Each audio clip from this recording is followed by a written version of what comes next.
In today's video, let me show you the way that you fix the Snapchat verification fail. The first thing that you can do in this situation is try to ensure that you have a stable internet connection. You can try to ensure that by using other applications, or you can also try switching between your Wi-Fi or your cellular data.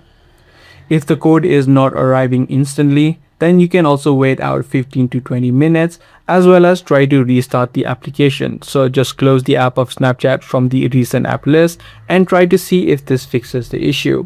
If you're still facing this issue, what you can do is try to receive the code via your phone number or your email address and try switching between them. For example, if you're currently using the via phone option, then you can try switching to your via email so that you receive the code on your email address.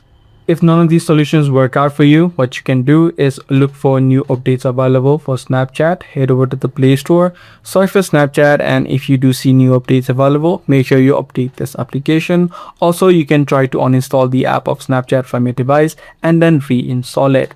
By following these few steps, you ensure that the bugs which may be causing the issue will be now fixed. Now for stubborn errors, you'll need to wait out 24 hours for the temporary blocks to be lifted. So sometimes temporary blocks might be allowed for your Snapchat account, so you can wait out 24 hours before you try to receive the code again. If this video was helpful to you, be sure to subscribe. That's going to be all for today. I'm gonna see you in the next video.